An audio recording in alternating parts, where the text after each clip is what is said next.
Natapos tayo kung saan pinakita sa atin ang bahay ng bida na magulo at sira ang pintuan na paraban nilooban ang mga ito at sinira ang kanilang mga kagamitan. At sa pagpapatuloy ay masayang naglalakad ang bida sa gitna ng kadiliman at siya ay nagabihan na kasi pinilit daw siya ng kanyang kaibigan na mag-celebrate kaya natutuwa ito dahil nakaalis siya kaagad at siya ay nakauwi na. Subalit ang kanyang kasiyahan ay biglang nawala dahil sa nadatnan nito na sira ang pinto at magulo ang buong bahay kaya napapatanong na lang ito kung ano ang nangyari dito. Maya-maya pa ay natauhan na ito sa pagkabigla at agad nang tinatawag ang kanyang kapatid habang may takot na ekspresyon. Kasunod ay agad niyang binuksan ang isa pang kwarto at nadatnan niya ang kanyang little sister kaya agad siya nitong tinawag. Pagkatapos ay agad itong tumakbo sa bida para yamakap sabay sabi sa bida na ang kanilang big sister ay dinukot ng taong nakamaskara at nag-iwan ito ng isang sulat para sa kanya. Nabigla naman ang bida dito dahil di niya inaasahan na may dudukot sa kanyang kapatid. Agad naman pinakalma ng bida ang kanyang little sister at kanyang sinabi dito na magiging maayos din ang kanyang big sister kaya wag na itong mag-alala. Kasunod ay kinuha na nito ang sulat na iniwan sa kanya ng nakamaskarang lalaki at agad niyang binasa, at ang nilalaman nito ay kung gusto daw ng bida na mailigtas ng bida ang kanyang kapatid ay magpunta ito sa Yinan Mountain. Pagkalipas ng ilang mga oras ay nagpunta na ito sa Yinan Mountain. Tumatakbo na ito habang napapaisip ito sa kung sino ang tao na dumukot sa kanyang kapatid at parang may idea na din ito kung sino ang maaring gumawa nito sa kanyang kapatid. Maya-maya pa ay nakita na nito ang kanyang kapatid na walang malay na nakaupo sa ilalim ng puno kaya agad niya itong tinatawag. Subalit agad naman siyang pinatitigil ng lalaki sa pagtawag nito sa kanyang kapatid dahil sa ito daw ay hindi pa naman patay. Agad naman sinigawan ito ng bida na pakawalan nito ang kanyang kapatid. Subalit nakangiti lang ito at sinabihan ang bida na kung hindi daw ba ito curious kung sino siya. Pag-alit naman itong nagsabi na sa nakaraang mga araw daw ay iisa lang ang kanyang nakaaway at may galit sa kanya, at ito ay ang couple na si Wang Yan pero alam niya na wala itong kakayahan para mangidnap ng isang tao. Kaya ang tao lang daw na may kakayahan na gawin ito ay walang iba kundi ang ama ng couple walang iba kundi si Wang Dongsheng ang vice principal ng Asher Dragon Academy. Napatawa naman ito habang tinatanggal ang kanyang talukbong sabay sabi na ito daw ang kanyang inaasahan sa ating bida dahil magaling daw ito mag-analisa ng mga pangyayari, at nakilala daw siya nito agad. Dagdag pa nito habang nakataas ang kanyang kamay ay kung naging mabuti lang daw ang bida sa kanyang anak ay si Sunlin pa siya nito na maging pinakamalakas na beast tamer sa buong Dragon Nation.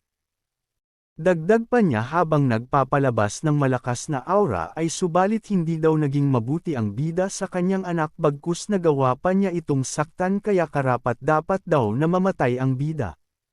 Kasunod nun ay pinalabas nito ang kanyang beast na at sumisigaw ng malakas habang nagtatalsikan ang mga bato sa paligid nito. At ang pangalan ng beast na ito ay Rock Demon Titan Descend at may malaki din itong maso na buhat-buhat. Sabi pa ng Vice Principal ay ang kanyang Rock Demon Bear daw ay isang Beast King Clash. Dagdag pa niya na dito na magtatapos ang buhay ng bida kasunod nun ay umaapaw ang aura nito. Samantala ang bida ay matatag lang na nakatayo sa harapan at hinahayaan lang ang pagmamayabang ng Vice Principal. Maya-maya pa ay tumawa ito sabay sabi na natatakot daw siya na baka madismaya lang daw ang Vice Principal. Napatanong naman ito kung ano ang ibig sabihin dito ng bida at kanya pang nasabi na kung ang ipapadala lang daw ng bida ang maliit nitong aso ay magiging pagkain lang daw ito ng kanyang beast bear. Napatawa naman ang bida sa pinagsasabi nito at tinanong pa sa vice principal kung sino nagsabi sa kanya na iisa lang ang kanyang beast kasabay nito ay nagpalabas siya ng malakas na aura na umaabot sa ulap sabay tawag kay Delu at binigyan pa niya ito ng bagong pangalan na Lulo at lumabas na do ito dahil oras na niya para magpakilala sa kanilang kasama. Kasunod nun ay nangangalit ang ulap sinyalas na may isang malakas na lilito sa kanilang harapan. Kahit pa ang vice principal ay ramdam ang malakas na aura na pinalabas ng bida at malakas na aura ang paparating sa kanila.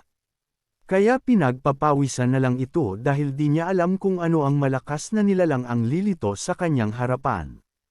Maya-maya pa ay bigla nagsalita si Lulo na kung bakit daw siya ni-summoned ng bida. Dagdag pa niya habang nag-uunat ay kung ano daw ang dahilan para magambala ang kanyang beauty sleep at mag-isip-isip daw ito ng mabuti kung paano siya nito mababayaran sa pagkaistorbo sa kanyang tulog. Di naman ito inintindi ng bida at agad nang sinabi kay Lulo na patumbahin daw nito ang bear na nasa kanilang harapan. Napatanong naman ito na kung nagawa niya itong patumbahin ay makakabalik na do ba siya sa pagtulog. Na agad naman sinang-ayunan ng bida at sabi pa niya na matulog lang daw ito hanggang sa gusto niya. Sa sinabi naman ng bida ay bahagya itong nagulat sabay sulyap sa bida. Samantala ang couple naman na si Vice na kanina ay nagyayabang at nagbabanta sa buhay ng bida ay nakaramdam ito ng takot, at habang pinagpapawisan ay kanyang nasabi na napakalakas daw ang aura ng beast na pinalabas ng bida at pag hindi pa daw niya ito agad na atakihin ay baka maging huli na siya. Kaya agad na itong nagpalabas ng malakas na aura sabay utos sa kanyang beast bear na atakihin ang bida. Agad naman itong sumugod habang nababalutan ito ng nagliliyab na apoy sa kanyang buong katawan. Subalit walang pakialam si Lulo dito dahil nakapikit pa din ito nagpapahiwatig na wala lang sa kanya ang atake na gagawin ng bear. Kasunod nun ay bigla na itong dumilat habang nakatitig sa beast bear. At nagkaroon ng malaking mata sa itaas na parang mata ng pusa. At kasunod nun ay biglang napatigil ang bear sa pag-atake na parabang nanigas ang buong katawan nito at unti-unting hinihigop ang aura nito sa katawan. Kaya naman habang nakataas ang maso nito ay nagmuka itong rebulto at wala na itong kahit kititing na aura sa katawan. Kaya nalugmok na lang ang Vice dahil sa nangyari sa kanyang beast at di kalaunan ay nakilala niya din kung sino ang beast na nilabas ng ating bida. At binanggit niya ang pangalan nito na Nine-Tailed Fox habang nakatitig sa kay Lulo na nagpapalabas ng napakalakas na aura. Dagdag pa niyang sabi sa bida na nagkontrata daw pala ito sa isang nationwide wanted beast king class Nine-Tailed Fox. At ang pagkontrata daw ng bida sa isang criminal na beast at pag ito daw ay nakalabas sa balita ay maari siyang. Di na nito natuloy ang kanyang sasabihin dahil sa pinutol na ng bida ang sasabihin nito at kanyang sinabi na ang pag-summon niya sa Nine-Tailed Beast dito ay ang ibig sabihin nito ay hindi niya siya hahayaan na makaalis pa dito sa bundok. Nagalit naman ito sa pagbabanta ng bida sa kanya kaya tinawag niya itong isang brat, at sabi pa nito na ang gap sa pagitan ng isang 1-star at ng isang 6-star na tamer ay hindi mapupunan ng isang beast lamang. At dito ay malalaman natin na isa pala itong 6-star na beast tamer. Kasunod nun ay nagpalabas ito ng aura sa kanyang kamay para mabigyan ng buff ang kanyang beast para bumalik ang lakas nito. Kaya biglang napuno ulit ng malakas na aura ang beast bear kaya sumigaw ito ng napakalakas sinyalas na bumalik na talaga ang lakas nito. Kaya mayabang na sinabi ng couple habang nakatawa na marahil daw na ang Nine-Tailed Fox ay malakas subalit wag daw mag-ilusyon ang bida dahil wala din saysay kahit gaano pa kalakas ang beast nito dahil ang katotohanan daw ay siya ay isa lamang 1-star na beast master. At ngayon daw ay ipapakita na niya kung gaano kalayo ang agwat ng isang 1-star beast master sa 6-star beast master kasabay nun ay nagpalabas ng malakas na aura sa kanyang kamay. At sa nangyari ay muling nag-umapa sa lakas ang beast bear dahil sa buff na binigay ng Vice dito at sa sobrang lakas nito ay nagtatalsikan ang mga bato sa paligid nito. Habang tumatagal ay mas lalo itong lumalakas hanggang sa lumalabas na dito ang pulang aura na may konting ninggas ng apoy habang bumibiyelo sa pagsigaw. At nang sumigaw na ito ng napakalakas ay pati ang aura na pula ay napapasama sa shockwave nito. Nangangalit naman ang bida dito dahil sa nahihirapan na siyang mag-isip kung paano niya matatalo ang isang dark element beast na sobrang lakas. dito ay pinaliwanag sa Tin na ito pala ay sumisipsip ng kahit na anong uri ng dugo mapatao man or hayop at ginagawa niya itong kanyang lakas. Samantala sa nakita naman ng bida na kaya nito sumipsip ng dugo ay napagtanto na niya na ang Vice ang umubos sa mga low-level beast sa Longyin City sa nakaraang 5 taon. Tumawa lang naman ang Vice dito. Pero maya-maya pa ay sinabi niya din na ang pagkamatay ng mga low-level na beast sa pangil ng kanyang beast bear ay isang karangalan ng mga ito. Kasabay nun ay makikita natin ang pulang bungong marka sa kanyang pisngi.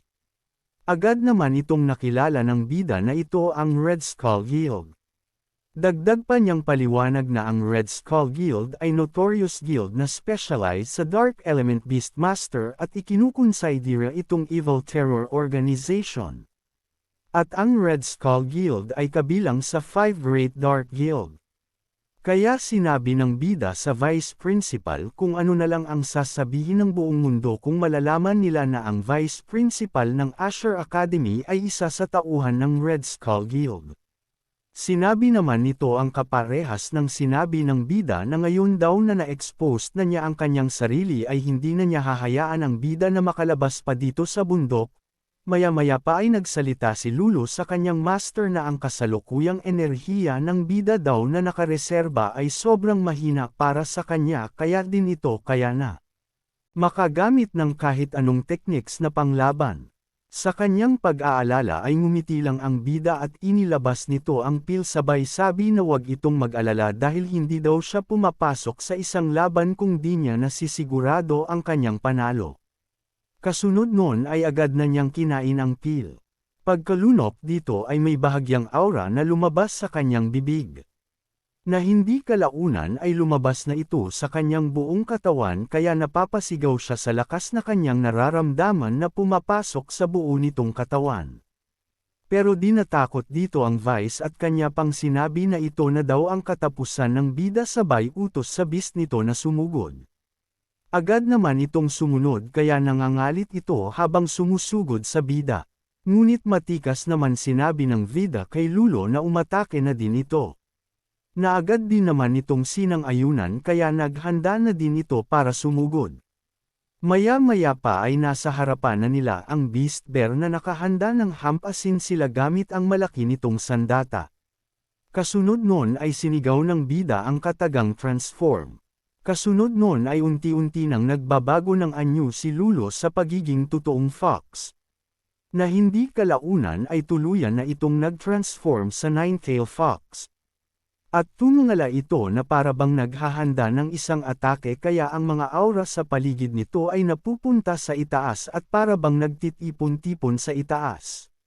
Maya-maya pa ay nabuo na ang inihahanda nitong atake at ito ay isang malaking mata na nabuo sa itaas na para itong mata ng isang pusa. Kasunod nun ay agad itong naghahanda ng isang atake gamit ang paghigop sa aura na sakop ng paningin nito. At sa nangyari ay naging bato ulit ang bear at di na ito makagalaw dahil ubos na naman ang aura at enerhiya nito sa katawan. Pagkatapos ay agad ng pinakawalan ng mata ang naipon nitong kapangyarihan at kumalat ito ng parang bituin subalit ang isa dito ay dirdiretso papunta sa beast bear. Na agad na bamutas sa katawan nito. At patungo din sa kupol na vice principal na agad din na bamutas sa katawan nito kaya hindi ito makapaniwala sa nangyari. Kaya habang naghihingi ng tulong sa Dark Guild ay kanya pang nasabi na hindi ito maaring mangyari sa kanya. At habang ito ay tumalsik at nahuhulog sa bangin ay patuloy pa din itong nasusunog ng ibang klaseng apoy at lumalabas din dito ang kanyang dugo na aura. Sa itaas ay tinatanaw ng dalawa ang pagkatupok ng kupol sa ibaba ng bangin. Maya-maya pa ay nakaramdam ng panghihina ang bida kaya nasabi na lang nito na ito ang epekto ng pagkain niya sa Dragon Spirit Pill. Kaya dahan-dahan na itong napapapikit habang tinatawag siya na master ni Lulo na parang naguguluhan sa nangyayari sa bida. Labis na nag-aalala ito sa bida at sinampal pa niya ito para magising sabay sabi na manatili lang ang bida sa kanya at bilang isang emperor ay inuutusan niya ito na bumangon. Subalit ang kanyang pagmamakaawa ay walang tugon ang bida dito dahil tuluyan na itong nawala ng malay, at maya-maya pa ay may isang tao na naglalakad sa likuran ni Lulo. Agad naman niya itong nilingan at bago pa man ito makapagtanong kung sino ito ay agad nang nasakmal ang leeg nito at sinakal ng taong dumating. At ang dumating pala na ito ay walang iba kung hindi ang kapatid ng ating bida na galit sa kay Lulo sa di pa malamang dahilan, at si Lulo naman ay di pa makagalaw dahil sa lakas ng pagsikal sa kanya. At napapasabi pa ito na nakakatakot ang aura na nakikita nito. Nagsaad naman ang kapatid ng bida na ito ay nagpakilala na isang Beast Emperor at kabilang sa magical creature na nagkontrata sa kanyang kapatid at ito daw ay hindi niya inaasahan. Dinamon narinig ni Lulo ang sinabi ng kapatid ng bida dahil napapatulala ito sa nakikita niyang kapangyarihan ng isang dragon na nagmamula sa kapatid ng bida. Kaya habang pinagmamasdan niya ito ay kanya na lang nasabi na sa tanang ng buhay nito ay di pa siya nakakita ng napakalakas na daloy ng Dragon Force. Kaya habang sikal-sikal pa ito sa leeg ay pilit niyang itinanong kung totoo ba na kapatid niya ang bida at kung paano ito nakakuha ng isang essence of dragon power, at kung ano ba ang totoong pagkakakilanlan nito. Subalit wala itong nakuhang sagot sa kanyang mga katanungan bagkus pinatatahimik pa siya nito, na siya namang kanyang ipinagtataka. Pero sinabihan lang siya nito na ang kanyang pagkakakilanlang ay isang bagay na hindi na nito kailangan pang malaman. Pagkasabi nito ay agad na niyang binitawan si Lulo na may pagtataka pa din sa kanyang muka. At habang nakaluhod sa tabi ng bida ay kanyang sinabi na siya ay hindi lang isang kapatid sa ating bida. Pagkatapos ay inilahad nito ang kanyang kamay sa ating bida para itong pagalingin. Nagtataka naman si Lulo sa ginagawa nito kaya tinanong niya ito kung ano ang ginagawa nito. Sumagot naman ito na ang bida daw ay nagkonsume ng pil na nagpapataas sa kanyang spiritual na enerhiya sa maikling oras subalit matindi ang backlash nito sa kanyang katawan. Pagkatapos ay sinabi nito na wag na mag-alala si Lulo dahil ang injure daw ng bida ay nawala na at 3 days lang ng pahinga ay gagaling na ito ng mabuti. Kasunod nun ay dahan-dahan na itong tumatayo at pagkatayo nito ay nagpunta sa gilid ng bangin at bago pa man maipagpatuloy ni Lulo ang kanyang tanong ay bigla lang may malakas na hangin na pumulibot sa kapatid ng bida. Pagkatapos ay bigla itong damilat at nagsimula na itong kumanta at nagsisilabasan ang mga notes sa kanyang bibig na agad nang pumapalibot sa kanya at nagpupuntahan sa iba't ibang direksyon. At ang kinakanta niyang ito ay tinatawag na Dragon's Whisper. At ito ay naglilinis sa paligid at pumapatay sa mga apoy dulot ng labanan ng bida at ng vice principal. Kahit pa ang halaman ay di nakaligtas dahil ito ay unti-unti nang natutuno. Samantala si Lulo ay labis na nagulat sa kanyang nasaksihan dahil di niya inaakala na kaya gumamit ng Dragon Whisper ang kapatid ng bida. At pinaliwanag pa niya na ang Dragon Whisper ay isang battle art na tanging may pure blood dragon ang makakagamit dahil ito ay isang unique na melody na kayang i-restore ang lahat ng bagay. Kasunod nun ay makikita natin na unti-unti nang nabubuo ang mga puno na nadamay sa laban. Pagkatapos niyang ibalik lahat sa dati ay ngumiti ito paarap kay Lulo at kanyang sinabi dito na ngayon gabi daw ay nilinis na niya ang lahat ng naging bakas ng labanan na nangyari. At maliban daw kay Lulo, sa kanya at sa bida ay wala nang ibang makakaalam pa nito. Ngunit sinabi lang ni Lulo na sa buong pagkakaalam niya daw ay iisang dragon lamang ang may pure bloodline na nagpo-possess ng platinum na kaliskis. At ang pangalan daw na dragon na yon ay Chaos. Pagkadinig nito dito ay nagdilim ang paligid nito at may matalim na tingin kay Lulo. Pagkatapos habang pinapalabas nito ang malakas nitong aura na nakikita na ang totoo nitong anyong dragon ay kanyang binalaan si Lulo na dahil sa nagkontrata ito sa kanyang kapatid, gamit ang blood contract mas mabuti na maging loyal ito sa bida. Dahil pinabayaan na niya ang katotohanan na ang Dragon Empress ay naglagay ng patong sa kanyang ulo. At simula daw ngayon ay magpatuloy lang ito na ialay ang kanyang sarili para sa bida. At kung ito daw ay magtataksil sa bida ay, puputulan niya ang lahat ng kanyang siyam na buntot. Kaya tinanong pa niya si Lulo kung naiintindihan ba daw niya ito. Agad naman itong sumagot na maliwanag daw at pinapangako niya na hindi siya magtataksil dito. Kasunod nun ay muli niya itong pinagbantaan na wag daw ni Lulo mabanggit sa kanyang kapatid ang kanyang pagkakakilanlan. Pagkatapos ay lumipat na ang eksena sa hospital at dito ay kagigising lang ng bida at nagulat ito pagkakita sa kanyang kapatid at sa principal. Pagkakita ng kapatid nito na siya ay gising na ay agad niya itong niyakap sabay sabi na tinakot daw siya ng bida na parang siya ay kalahati ng patay ngunit sinabihan lang siya ng bida na medyo malakas daw ang pagkakayakap nito sa kanya at hindi daw siya masyadong nakakahinga. Nagtanong naman ang bida kung anong nangyari nung gabi na yon. At para mapagtakpan ang kanyang pagkakakilanlan ay nagsinungaling ito at kanyang sinabi na sa gabing iyon ay siya ay nagising at natagpuan niya ang kanyang sarili sa Yinnanshan Mountain, at ang bida daw ay nasa kanyang harapan na wala ng malay. Hindi niya daw alam kung anong nangyari subalit agad na lang niyang binuhat ang bida pababa ng bundok para ito ay ma-check up. Napangiti naman ang bida habang naiisip si Lulo at kanyang nasabi na kung wala daw napansin ang kanyang kapatid na kakaiba ay ibig sabihin nito ay nalinas na ni Lulo ng mabuti ang nangyaring labanan. Pero lingid sa kanyang kaalaman ay ang kapatid niya mismo ang naglinas nito. Pagkatapos ay bigla sumingit ang principal at kanyang sinabi sa bida na ito ay walang malay sa nakaraang 3 araw kaya di na ito naka-attend sa semifinal at sa final ng freshman ranking tournament. At siya ay nakonsidera na diskwalipikado dahil sa di na ito nakapunta para mag-combat. At si Zin at yung show ay naging first at second place. Bumangon naman ito agad at pinagpapawisan na sinabi sa principal na kung hindi ba daw ito nagtataka na kung bakit siya naruroon sa kabundukan ng Yinnanshan. Hanggang dito na lang muna ang ating video at kung nagustuhan mo ang video na ito ay palike naman po ng ating channel para ganahan ang kupol na ito, at pasubscribe na din at pindutin ang notification bell para updated ka sa susunod na episode. Maraming salamat po.